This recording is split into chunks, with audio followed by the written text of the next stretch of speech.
الحمد لله رب العالمين، الصلاة والسلام على سيد الأنبياء وأشرف المرسلين وعلى آله الطيبين الطاهرين وأصحابه الأكرمين الأفضلين وعلى من أحبهم وتبعهم بإحسان إلى يوم الدين. أما بعد، فأعوذ بالله من الشيطان الرجيم. بسم الله الرحمن الرحيم. حامیم والکتاب المبین انا انزلناه فی لیلۃ مبارکۃ انا کنا منذرین فیہا یفرق کل امر حکیم امرا من عندنا انا کنا مرسلین. صدق اللہ العظیم. معزز سامعین، حاضرین، عزیزان گرامی، سب سے پہلے کچھ باتیں عرض کرنے سے پہلے بلند آواز سے حضور پیارے نبی مکرم صلی اللہ تعالیٰ علیہ وسلم کی بارگاہ اقدس میں ایک مرتبہ درود شریف کا نذرانہ پیش فرمائیں. اللہم صلی علی سیدنا و شفیعنا و حبیبنا مولانا محمد مبارک وسلم. صلو علیہ صلاۃ و سلام علیک یا رسول اللہ، صلو علیہ صلاۃ و سلام علیک یا حبیب اللہ، صلو علیہ صلاۃ و سلام علیک یا نورا من نور اللہ صلی اللہ تعالیٰ علیہ وسلم. معزز سامعین، انشاءاللہ تعالیٰ کچھ ہی دیر میں ہمارے آج کے مہمان مقرب حضرت علامہ مولانا سید شاہ مرتضیٰ یوسفی قادری حفظہ اللہ تعالیٰ تشریف لائیں گے. انشاءاللہ تعالیٰ آپ کے بیان سے ہم سب مستفید ہوں گے. تو کچھ دیر آپ کے سامنے چند باتیں عرض کرنے کی اجازت چاہتا ہوں. معزز سامعین، اللہ تبارک و تعالیٰ نے ہمیں یہ توفیق عطا فرمائی کہ آج کے اس شب مبارکہ میں جمع ہیں اور ہم نے بڑی محبت کے ساتھ نماز عشاء پڑھی، یاسین مبارک کی تلاوت کو ہم نے سنا، اللہ کی بارگاہ میں ہم نے دعائیں کی اور انشاءاللہ تعالی اللہ کی توفیق رہی شامل حال تو پھر ہم انشاءاللہ چاہے مسجد میں ہوں چاہے گھر میں ہوں آج کی شب کو عبادت کے ساتھ گزاریں گے. اور اللہ کی بارے میں یہی دعا کرتا ہوں کہ آج ہم جو بھی عبادت کریں، جو بھی دعا مانگیں، وہ اپنی بارگاہ میں قبول فرمائیں. حاضرین محترم، جیسا کہ آپ اچھی طرح سے جانتے ہیں کہ شب برات ہے. آج شب برات قرآن مقدس میں ایک سورہ مبارکہ کی ابتدائی آیتوں میں اللہ پاک نے آج کی شب کے متعلق ذکر فرمایا کہ حامیم والکتاب المبین، کہ حامیم جو کہ حروف مقطعات میں سے ہے جس کے معنی اللہ اور اس کے رسول ہی بہتر جانتے ہیں. والکتاب المبین، روشن کتاب کی قسم. اللہ قسم فرما رہا ہے اس لیے کہ آگے کوئی اہم بات ہے. جیسا کہ آپ اس سے پہلے بھی سنتے ہیں، کئی علماء سے سنتے ہیں کہ جہاں پر اللہ کوئی اہم بات بیان کرنی ہو تو اس سے پہلے قسم کھاتا ہے. تو اللہ قسم فرماتا ہے، مجھے قسم ہے قرآن مبین کی، کتاب مبین کی. انا انزلناہ فی لیلۃ مبارکہ، کہ ہم نے اس کو یعنی قرآن مجید کو، کتاب مبین کو اس لیلہ مبارکہ میں نازل فرمایا. فیہا یفرق کل امر حکیم، ہر حکمت والے کام کو آج تقسیم کیا جاتا ہے. امر من عندنا، یہ جو حکمت والا جو معاملہ ہے، جو امر ہے، وہ ہماری جانب سے ہوتا ہے، ہماری جانب سے ہوتا ہے. انا کنا مرسلین، ہم ہی رسولوں کو بھیجتے ہیں. اب یہ آیت مبارکہ جس شب کے متعلق نازل ہوئی ہے، بعض صحابہ کے قول کے مطابق وہ آج ہی کی شب ہے، آج ہی کی شب. بعضوں نے یہ بھی کہا ہے کہ یہ جو آیت مبارکہ کے اندر جو لیلہ مبارکہ اللہ فرما رہا ہے اس سے مراد شب قدر ہے. تو اختلافات کو اس سے احتراز کرتے ہوئے جن صحابہ نے، جن علماء کرام نے لیلہ مبارکہ سے مراد شب برات لیا ہے، ہم انہی کی بات کو لے کر آگے چلتے ہیں۔ تو معزز سامعین حضرات، آج کی شب میں اللہ تبارک و تعالی ہر حکمت والے کام کو تقسیم فرما دیتا ہے، یعنی فرشتوں کے حوالے کر دیتا ہے، فرشتوں کے حوالے۔ حدیث پاک میں آتا ہے آج کی شب کے متعلق کہ اے حضرت عائشہ رضی اللہ تعالیٰ عنہ سے حضور پاک علیہ الصلاۃ والسلام یہ بیان کرتے ہیں کہ اے عائشہ، تم جانتی ہو کہ آج کی شب میں کیا ہوتا ہے؟ یعنی شعبان کی 15ویں شب میں تم جانتی ہو کہ آج کی شب میں کیا ہوتا ہے؟ تو عائشہ رضی اللہ تعالیٰ عنہ عرض کرنے لگتی ہیں، یا رسول اللہ کیا ہوتا ہے؟ کیا ہوتا ہے یا رسول اللہ؟ تو پیارے آقا علیہ الصلاۃ والسلام جواب ارشاد فرماتے ہیں کہ آج کی شب اللہ تبارک و تعالی آنے والے پورے سال میں جتنے اولاد آدم پیدا ہونے والی ہے اس کو لکھ دیتا ہے، اور جتنے اولاد آدم آنے والے پورے سال میں ہلاک ہونے والی ہے اس کو بھی لکھ دیتا ہے، اور اللہ تبارک و تعالی اعمال کو بلند کر لیتا ہے، یعنی اٹھا لیتا ہے، اعمال کو کیا کر لیتا ہے؟ اٹھا لیتا ہے، رزق عطا فرماتا ہے۔ اب جو ہے اس حدیث مبارکہ کی روشنی سے ہمیں یہ بات معلوم ہوتی ہے کہ آج کی جو شب ہے وہ موت و حیات کی شب ہے، موت و حیات کی رات ہے۔ آج کی شب مقدر کی رات ہے، آج کی شب فیصلوں کی رات ہے، آج کی شب تقدیروں کو بدلنے والی رات ہے، الغرض یہ شب برات ہے۔ تو اس طرح حدیث مبارکہ کی روشنی میں ہم یہ بات معلوم ہوتی ہے کہ آج ہی کی شب اللہ تبارک و تعالی ہمیں بہت ساری چیزیں عطا فرماتا ہے، بہت ساری چیزیں۔ موت کا فیصلہ ہو رہا ہے، زندگی کا فیصلہ ہو رہا ہے، رزق عطا کیا جا رہا ہے، اعمال اٹھائے جا رہے ہیں۔ آج ہی کی شب گویا کہ ہمارے لیے ایک امتحان ہے، ہمارے لیے ایک آزمائش ہے۔ اسی لیے ہمارے علماء کرام بیان کرتے ہیں کہ شب برات میں جب آ رہے ہیں تو پوری تیاری کے ساتھ آؤ، اللہ کو راضی کرنے کے لیے آؤ، اللہ کو منانے کے لیے آؤ، اللہ کو خوش کرنے کے لیے آؤ۔ کوئی تم سے ناراض ہے تو ان کو خوش کرو، ان سے معافی مانگو، کسی سے قطع تعلق کیا ہے تو اس قطع تعلق کو ختم کر دو، کسی سے نفرت ہے تو نفرت کو محبت میں تبدیل کر دو۔ تو یہ ساری چیزیں ختم کر کے اللہ کی بارگاہ میں آؤ، کیونکہ یہ آج کی جو شب ہے بڑی ہی اہم شب ہے۔ اگر کسی بچے کا امتحان ہو کل صبح تو وہ رات میں آرام کے ساتھ نہیں سوتا، اس کو ایک فکر ہوتی ہے امتحان کی۔ اسی طرح اگر کوئی مریض ہے، اس کا کل آپریشن ہونے والا ہے تو وہ بھی پریشان ہوتا ہے، اس کو نیند نہیں آتی، مجبوراً جو ہے اس کو سلانے کی کوشش کی جاتی ہے دواؤں کے ذریعے سے۔ تو یہ ہمارے لیے بہت ہی اہم رات ہے، ہمارے متعلق فیصلہ ہونے والا ہے، ہمارے متعلق جو ہے اللہ تبارک و تعالی ہمیں رزق دینے والا ہے۔ پتہ نہیں کہ ہمارا رزق کتنا لکھے گا اللہ تبارک و تعالی۔ تو اللہ تبارک و تعالی ہمارے لیے رزق میں برکت عطا کرے، ہمارے رزق میں اضافہ کرے۔ اس وجہ سے جو ہے ہم کیا کرتے ہیں، آج کی شب میں مختلف طریقے اپنا کر، مختلف ذریعے اپنا کر اللہ تبارک و تعالیٰ کو خوش کرنے کی کوشش کرتے ہیں۔ یہی وجہ ہے کہ ہم یاسین پاک کو پڑھتے ہیں، یاسین مبارک کی تلاوت کرتے ہیں جو قرآن کا دل ہے، تاکہ اللہ تبارک و تعالیٰ ہماری اس اجتماعیت کو دیکھ کر ہمارے رزق میں برکت ہی برکت عطا فرمائے، ہمارے عمروں میں برکت ہی برکت عطا فرمائے، اور ہماری اولاد کو یعنی صحت کے ساتھ دنیا میں بھیجے۔ یہ ہمارا مقصد ہوتا ہے۔ اور اللہ تبارک و تعالیٰ جو غروب آفتاب سے ہی نزول اجلال فرماتا ہے آسمانی دنیا کی طرف، اور ندائیں لگاتا ہے کہ کوئی طلب کرنے والا ہے گناہوں کی معافی کو، تو ہم جو ہے اس کو معافی دے دیں گے۔ رزق اگر طلب کر رہا ہے تو ہم ہی اس کو رزق دیں گے۔ تو یہ ساری چیزیں ہم جو ہے مزید زیادہ سے زیادہ حاصل کرنے کے لیے ساری چیزیں ہم اپناتے ہیں۔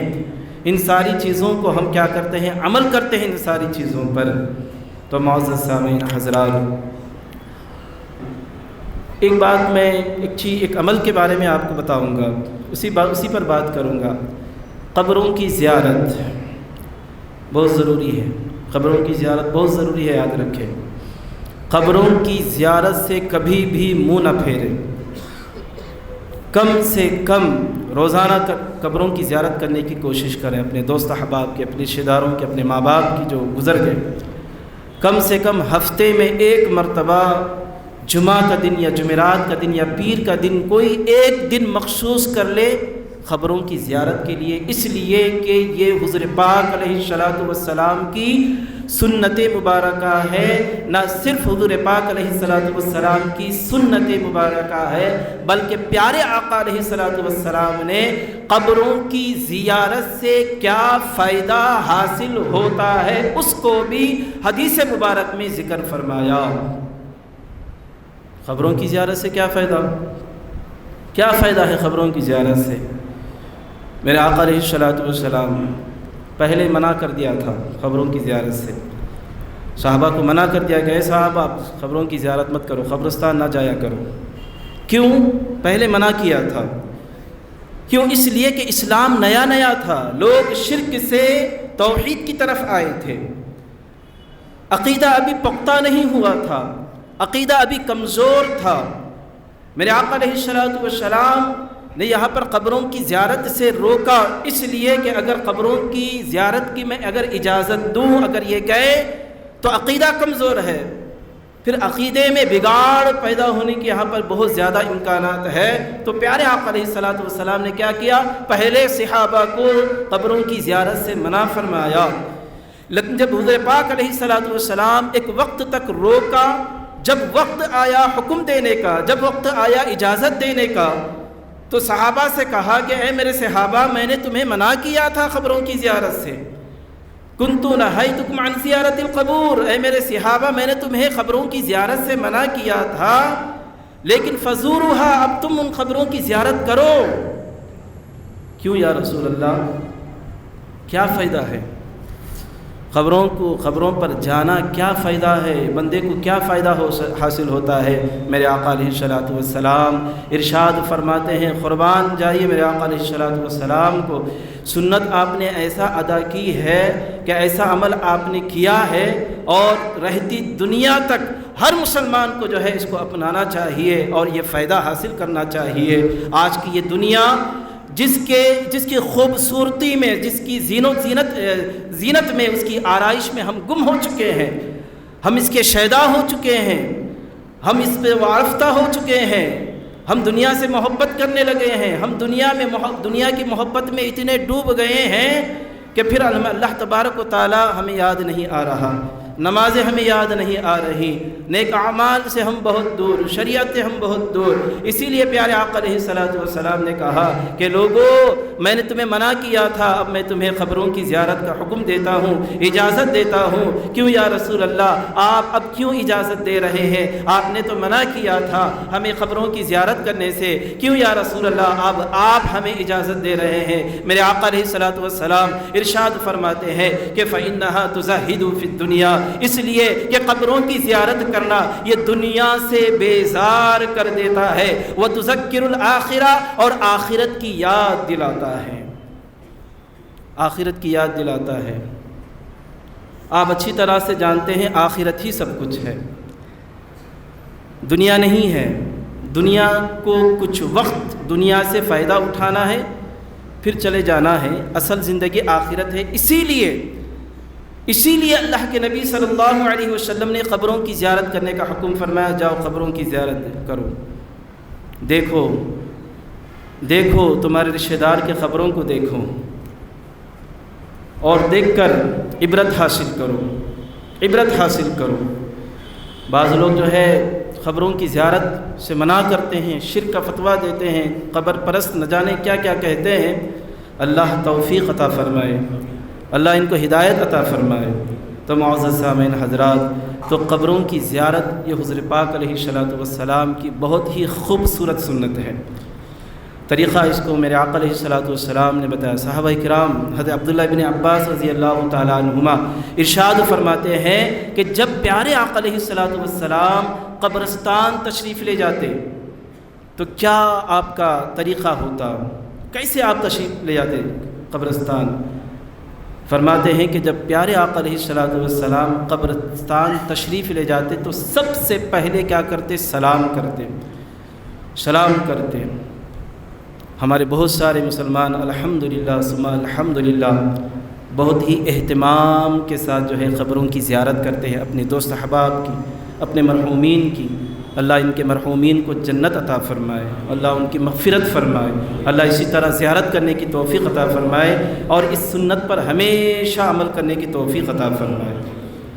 تو حاضرین محترم، اب میں جو بتا رہا ہوں اس کو اچھی طرح سے سنیں اور ہمیشہ یہ طریقہ اختیار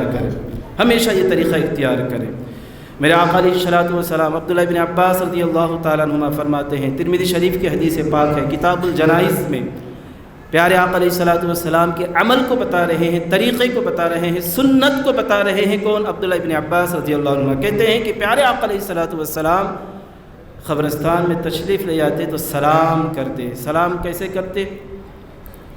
سلام کیا صرف زندوں کو کیا جاتا ہے؟ کیا صرف زندوں کو سلام کیا جاتا ہے؟ نہیں، مردوں کو بھی سلام کیا جاتا ہے، مردے جو مرنے کے بعد بھی سنتے ہیں۔ تو حضرت محترم، کیا سلام ہوتا حضور کا، کیا طریقہ ہوتا، کیا انداز ہوتا؟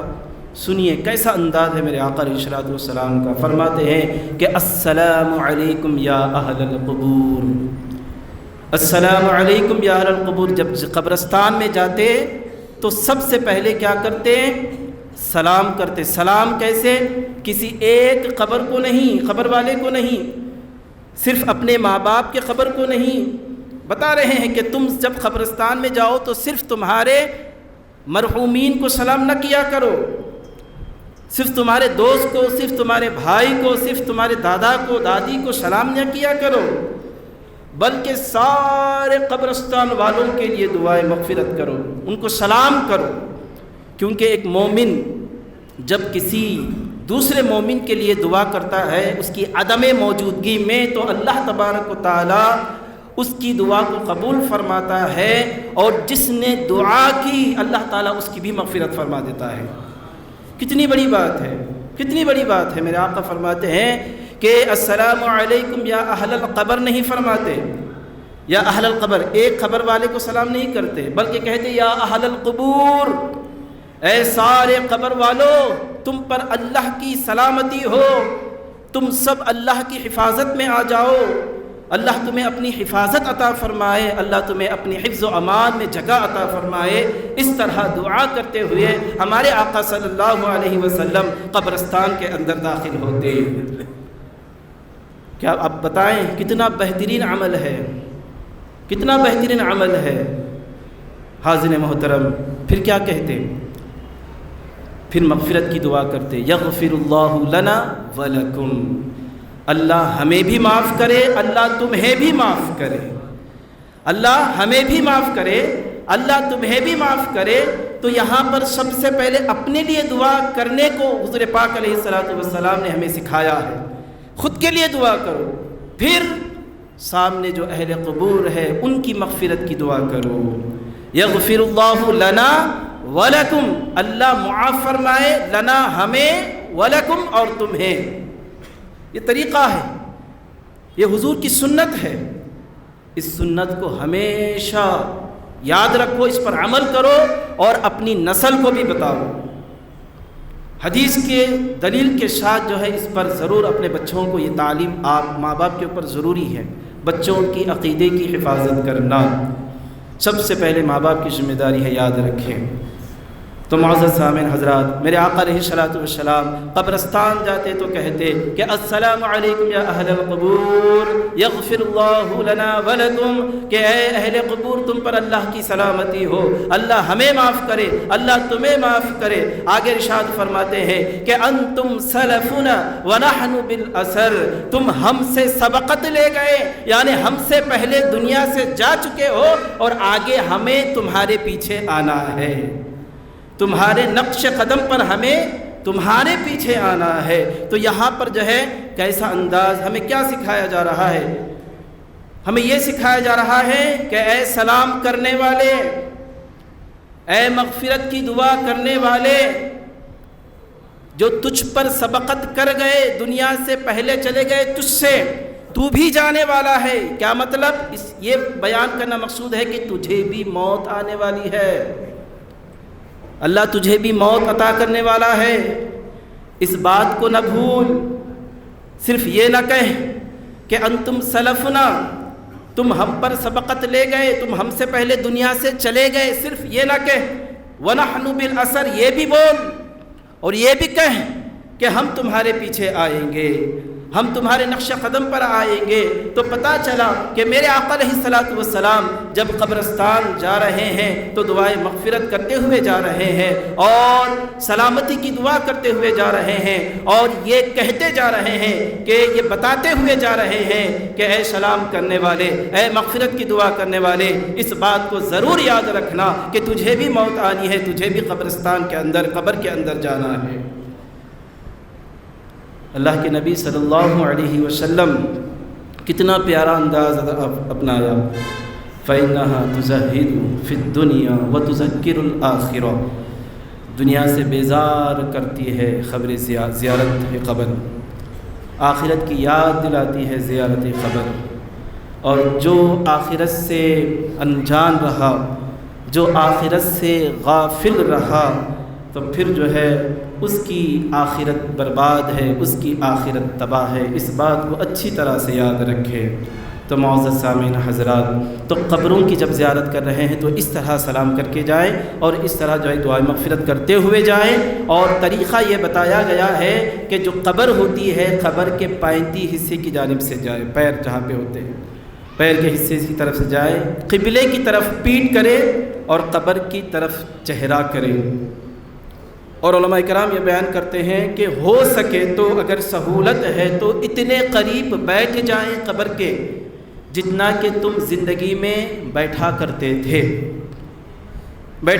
اتنے قریب بیٹھ جاؤ۔ سہولت نہیں ہے تو کھڑے ہو جاؤ۔ پھر جتنا ہو سکے اللہ نے توفیق دی ہے قرآن پڑھنے کی، جتنی آیتیں یاد ہیں اتنی آیتیں پڑھتے چلے جائیں۔ پڑھنے کے بعد پھر اللہ بارگاہ میں دعا کریں کہ اے اللہ، میں نے جو کچھ قرآن پاک کی تلاوت کی ہے اس کا ثواب، جس کے قبر پر میں آیا ہوں ان کو اس کا ثواب عطا فرما۔ اس لیے کہ جو اہل قبر جو ہوتے ہیں مرحومین، بڑے منتظر ہوتے ہیں، وہ انتظار میں رہتے ہیں رشتہ داروں کی، وہ انتظار میں رہتے ہیں اپنے اولاد کی، وہ انتظار میں ہوتے ہیں اپنے پوتوں کے، اپنے نواسوں کی کہ کب وہ آئے ہمارے لیے دعائے مغفرت کرے۔ یہ ضروری ہے، اور میں ان لوگوں کے بارے میں ضرور کہوں گا کہ جن کی اولاد گمراہ ہو چکے ہیں، جن کی اولاد اہل سنت والجماعت کے عقیدے سے بہک گئے ہیں، میں جو ہے دعا کرتا ہوں کہ اللہ جو ہے ان کی ایسی اولاد اگر کوئی ہے تو ان کو عقیدہ اہل سنت پر پڑھا دے، اہل سنت والجماعت کا عقیدہ ان کو اللہ عطا کرے، کیونکہ جو اہل سنت والجماعت کا عقیدہ رکھے گا وہی جو ہے اپنے مرحومین کے قبروں کی زیارت کرے گا اور اس طرح ثواب کرے گا۔ جو غیر سنی ہوگا وہ اپنے بڑوں کی قبروں کو بے یار و مددگار چھوڑ دے گا، بے یار و مددگار۔ تو معزز سامعین حضرات، میں دعا کرتا ہوں کہ اگر کسی کی اولاد ہمیں یہاں پر جو موجود ہے، اگر کسی کی اولاد ایسی ہے تو اللہ تبارک و تعالیٰ سے دعا کرتا ہوں کہ اللہ جو ہے ان کو حضور پاک علیہ الصلوۃ والسلام کی اس حدیث پر عمل کرنے کی توفیق عطا فرمائے، جو مرحومین ہوتے ہیں، منتظر ہوتے ہیں، جو سلام کرتے ہیں، ان کے سلام کو سنتے ہیں اور جواب بھی دیتے ہیں، بلکہ زندوں سے بھی زیادہ تیز سنتے ہیں اور جواب بھی دیتے ہیں۔ یہ ہمیں احادیث شریفہ سے یہ باتیں معلوم ہوتی ہیں، احادیث شریفہ سے۔ ہم یہ نہ سمجھے، ہم یہ نہ سوچے کہ یہ مر گئے ہیں اب ان کو سلام کرنے سے کچھ بھی فائدہ نہیں ہے. یاد رکھیں، خبردار ایسا نہ سوچنا، اس لیے کہ حدیث میں موجود ہے کہ حضور پاک علیہ السلام نے ارشاد، جب حضور پاک علیہ السلام جنگ بدر کے موقع پر کافروں کو جو ہے کنویں میں ڈال رہے تھے تو ان سے خطاب کر کے کہا تھا کہ اے کافروں، کیا تم نے دیکھ لیا اپنا انجام؟ خطاب کرتے ہوئے کہا تو صحابہ نے عرض کیا کہ یا رسول اللہ، کیا یہ سنتے ہیں؟ مر چکے ہیں یا رسول اللہ، کیا یہ سنیں گے؟ کیا سن سکتے ہیں؟ تو میرے آقا علیہ السلام نے ارشاد فرمایا کہ یہ تم سے بھی زیادہ تیز سنتے ہیں، تم سے بھی زیادہ. وہ کافر تھے، ہم تو مسلمان ہیں، ایمان والے ہیں. جب کافر سن سکتا ہے تو پھر مسلمان جو ہے، میت جو مرحوم ہے، وہ کس قدر تیز سنے گا، اس پر آپ اندازہ کر سکتے ہیں. جب ایک عام مسلمان کا، اب جب یہ اندازہ آپ کریں گے، ایک عام مسلمان کے قبر کا یہ حال ہوگا تو پھر اللہ کے ولی کے قبر کا کیا حال ہوگا، اللہ کے اولیاء کے قبروں کا کیا حال ہوگا. وہ کس قدر تیزی کے ساتھ اپنے آنے والے عاشقین کی دعاؤں کو، یعنی عاشقین کے سلام کو سنتے ہوں گے. اس سے آپ ذرا اندازہ لگائیں.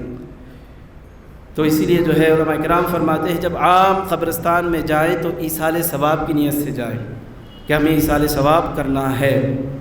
جب کسی ولی کے قبر پر جائیں، ان کے روضے پر جائیں تو فیض حاصل کرنے کی نیت سے جائیں. کیا؟ اکتساب فیض حاصل کرنے کی نیت سے جائے. اللہ کی ولی کی بارگاہ میں اگر جا رہے ہیں، عام قبرستان میں جا رہے ہیں تو دعائے مغفرت، ایصال ثواب کرنے کی نیت سے جائیں. تو معزز سامعین حضرات، میرے آقا علیہ السلام آج کی شب میں زیارت قبور فرمایا. کیا زیارت قبور؟ عائشہ رضی اللہ تعالی عنہا ارشاد فرماتی ہیں کہ ایک رات میں اپنی جگہ پر، جہاں پر حضور آرام فرما رہے تھے، وہاں پر میں نے نہیں پایا رات میں. تو پھر میں تلاش کرنے لگی کہ حضور ہو سکتا ہے کہ کسی دوسرے زوجہ کے پاس گئے. جب تلاش کرتی ہوئی گئی تو آپ نے پیارے آقا علیہ السلام کو جنت البقیع میں پایا. کہاں پر؟ جنت البقیع، مدینہ منورہ کے قبرستان میں پایا.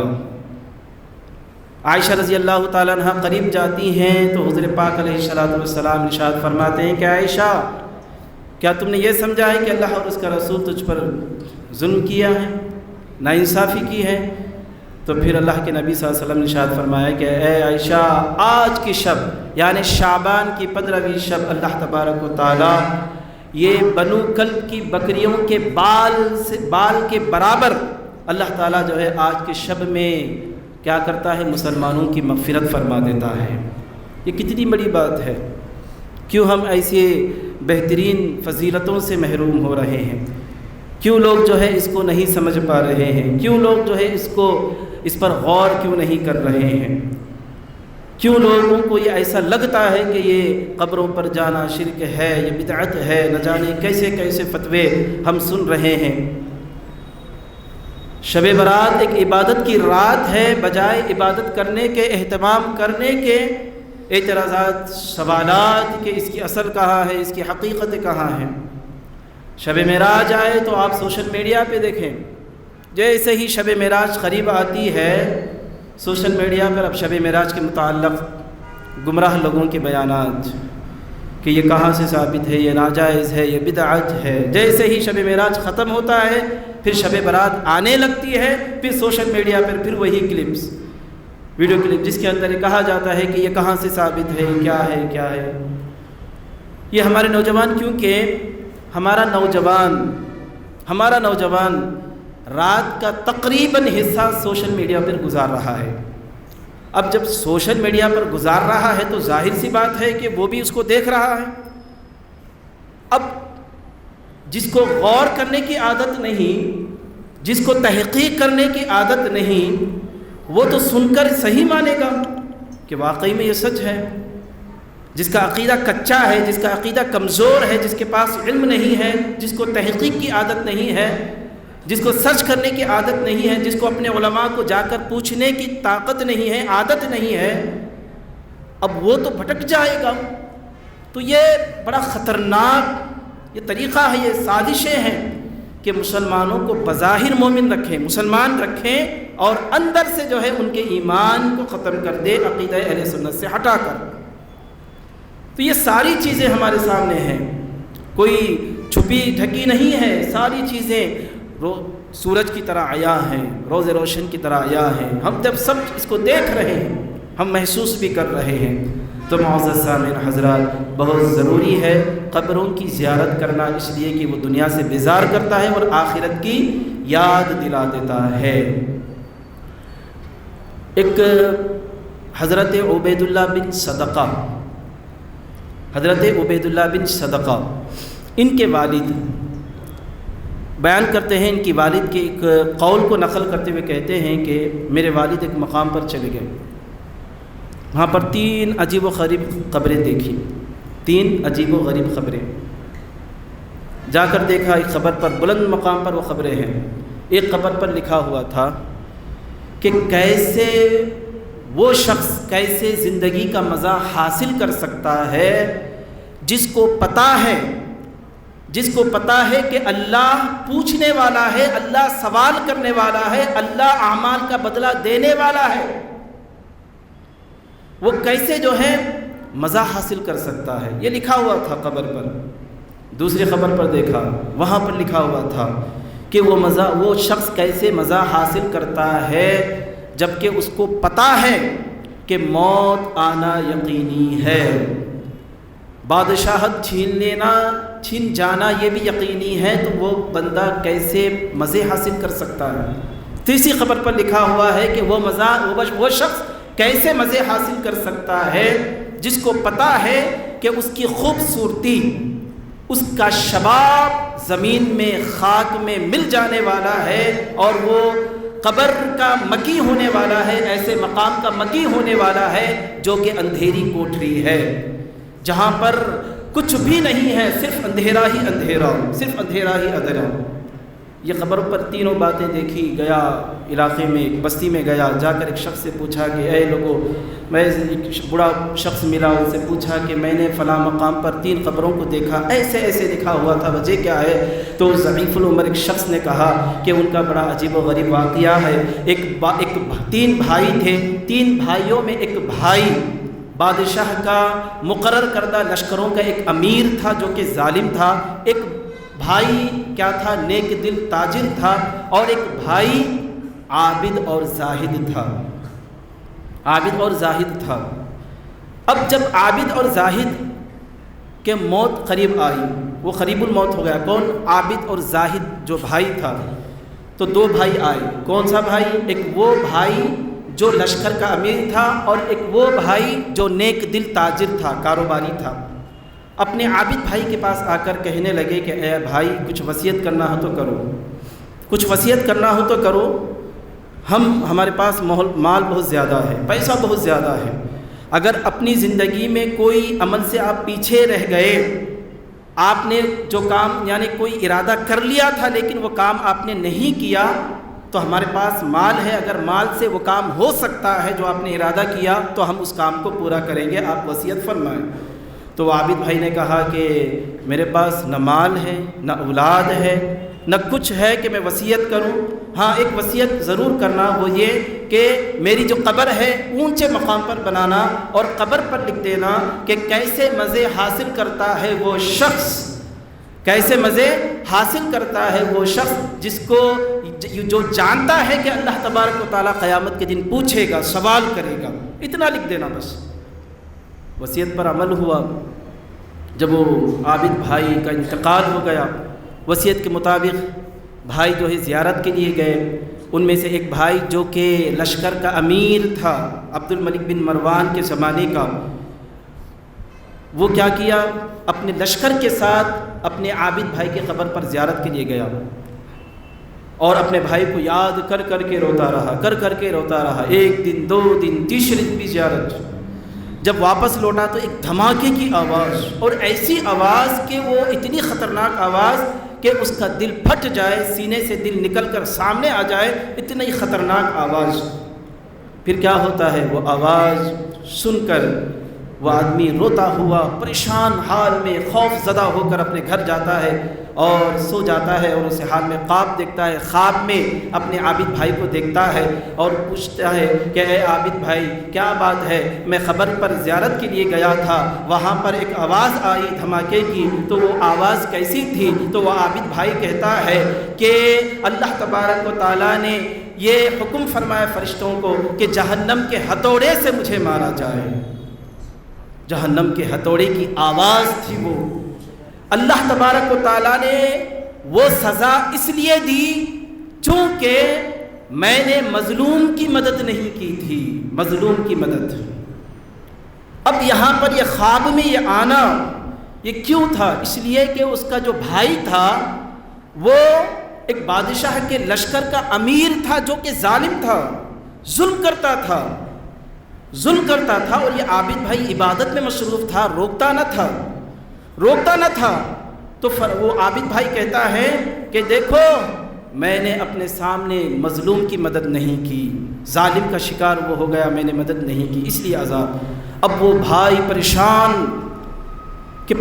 جو مدد نہیں کر رہا اس کا یہ حال ہے، جو یہ ظلم کر رہا ہے اس کا کیا حال ہوگا۔ اور جب ان کو یہ احساس ہوتا ہے، ساری وہ جو ذمہ داری تھی، جو عہدہ تھا، لشکروں کا امیر جو عہدہ تھا، اس کو چھوڑ دیتا ہے، سارے مال کو صدقہ و خیرات کر دیتا ہے اور جنگلوں میں نکل جاتا ہے۔ عبد الملک بن مروان اس امیر کو بلانے کی کوشش نہیں کرتا، اس لیے کہ اپنے وزیروں سے کہتا ہے کہ اس کو اس کے ہاتھ پہ چھوڑ دو۔ اب وہ دن رات اللہ کی عبادت۔ یہاں پر دیکھو قبروں پر جانے سے کیا فائدہ حاصل ہوتا ہے، قبروں کی زیارت کرنے سے کیا حاصل ہوتا ہے، یہ بتانا مقصود ہے۔ یہاں پر اس واقعے کو بیان کرنے کا مقصد یہ ہے کہ قبروں کے پاس جانے سے کیا فائدہ حاصل ہوتا ہے۔ جو ظالم تھا لوگوں پر ظلم کرتا تھا، قبروں کی زیارت کی برکت کی وجہ سے وہ ایک ظالم سے عابد اور نیک ہو کر کہاں گیا؟ جنگلوں میں گیا، وہاں پر جا کر وہ زندگی بسر کرنے لگا، اپنے ساتھ میں چرواہوں کو رکھا۔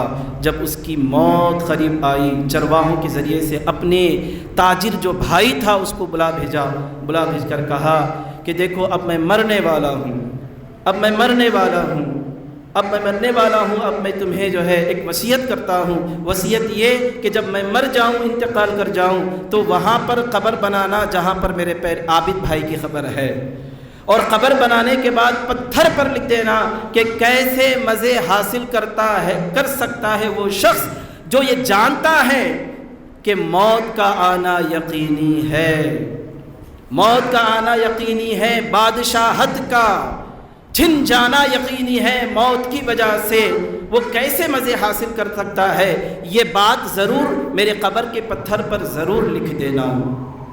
تو حاضرین محترم، تو یہ بتانے کا مقصد یہ ہے کہ جو قبروں کی زیارت کرتا ہے اللہ تبارک و تعالیٰ اس کو فائدہ ضرور دیتا ہے، فائدہ ضرور دیتا ہے۔ سب سے بڑا فائدہ یہ ہے کہ سنت ادا ہوگی، حضور کی اطاعت ہوگی، حضور کی پیروی ہوگی، حضور کی اتباع ہوگی۔ یہی تو قرآن میں حکم ہے، یہی تو قرآن میں حکم ہے، قل اطیعوا اللہ واطیعوا الرسول، اللہ اور اس کے رسول کی اطاعت کرو۔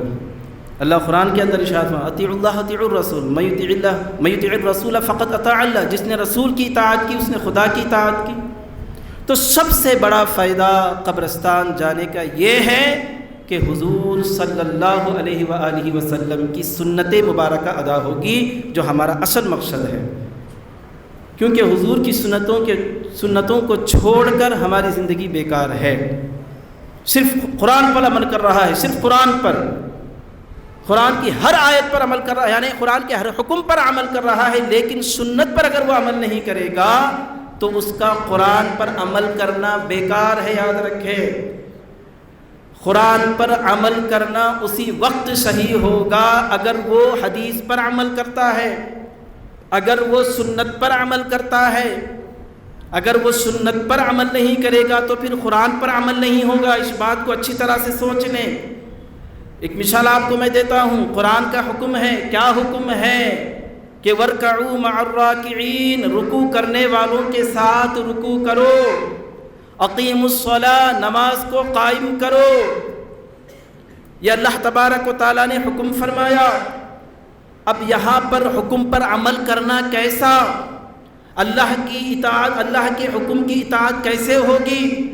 اگر اللہ کے حکم کی اطاعت اگر کرنا ہے تو پھر سنت کی طرف جانا پڑے گا، میرے آقا علیہ الصلاۃ والسلام کے طریقے کی طرف جانا پڑے گا، میرے آقا علیہ الصلاۃ والسلام کی حدیث کی طرف جانا پڑے گا۔ میرے آقا علیہ الصلاۃ والسلام بتائیں گے کہ دیکھو رکوع کہتے کس کو ہیں، رکوع کیسے کیا جائے، سجدہ کیسے کیا جائے، نماز کب پڑھی جائے، کتنی رکعتیں پڑھی جائیں، قیام میں کیا پڑھا جائے، رکوع میں کیا کہا جائے، سجدوں میں کیا بولا جائے، قعیدوں میں کیا پڑھا جائے۔ یہ ساری باتیں پیارے آقا علیہ الصلاۃ والسلام کے بتانے کے بعد ہی وَارْكَعُوا مَعَ الرَّاكِعِينَ اقیموا الصلاۃ پر عمل ہوگا، ورنہ نہیں ہوگا۔ اس بات کو یاد رکھیں، یہ بہت غور کرنے والی بات ہے۔ حدیث کو چھوڑ کر اگر قرآن کی طرف جائے گا تو اس کو قرآن نہیں ملے گا، قرآن کا وہ نور اس کو نہیں ملے گا جو اس کو ملنا ہے، اور جو اس کا مقصد ہے کہ قرآن کا نور اس کو مل جائے۔ تو حاضرین محترم، تو سنت پر عمل کرنے کے بعد ہی ہم قرآن پر ہمارا عمل پورا ہوگا۔ اگر کوئی یہ دعویٰ کرتا ہے کہ میں جو ہے قرآن کے حکم پر عمل کر سکتا ہوں پیارے آقا علیہ الصلاۃ والسلام کی سنت کو چھوڑ کر، اگر کوئی یہ دعویٰ کرتا ہے تو وہ دعویٰ اس کا بیکار ہوگا، اور وہ دعویٰ ایسا ہوگا جو اس کو جہنم کی طرف لے جانا والا ہوگا، اور ہمیشہ ہمیشہ کے لیے اس کو جہنمی بنانے والا یہ دعویٰ ہوگا۔ اگر کسی کا یہ دعویٰ ہے تو یہ سنت ہے قبروں کی زیارت کرنا۔ بہت سارے لوگ اس سے محروم ہیں، محروم ہیں ہی ہیں، پھر اوپر سے فتوے، شرک کے فتوے، بدعت کے فتوے۔ یہ کتنی بدعقیدگی کی بات ہے، اور کتنی بدقسمتی کی بات ہے، اور کتنی بری بات ہے۔ میرے آقا علیہ الصلاۃ والسلام کی ایک بہترین سنت کو سے لوگوں کو روکا جا رہا ہے، منع کیا جا رہا ہے، جبکہ اللہ کہہ رہا ہے کہ میرے حبیب کی سنتوں پر عمل کرنا، میرے حبیب کی اطاعت ضرور کرنا۔ تو معزز سامعین حضرات، تو سب سے بڑا فائدہ قبروں کی زیارت کرنے سے یہ ہے کہ حضور کی سنت ادا ہو رہی ہے، حضور کی سنت ادا ہو رہی ہے۔ اور دوسرا سب سے بڑا فائدہ میں آپ کو بتا دوں، دوسرا سب سے بڑا فائدہ یہ ہے کہ بندے کو آخرت کی یاد یہاں پر آئے گی، بندے کو آخرت کیا۔ سب سے بڑا فائدہ سنت، کیونکہ سنت کے بعد ہی یہ ساری چیزیں، اگر سنت نہیں ہے تو پھر یہ نہیں ہے، سنت نہیں ہے تو پھر یہ نہیں ہے۔ تو بڑی چیز کیا ہے؟ بڑی چیز یہ ہے کہ سنت پر عمل۔ تو یہاں پر سنت، سب سے بڑی چیز یہ ہے کہ سنت ہمیں حاصل ہو رہی ہے، سنت پر عمل ہو رہا ہے۔ اور دوسری سب سے بڑی چیز ہے آخرت کی یاد۔ اللہ نے قرآن کے اندر جگہ جگہ ارشاد فرمایا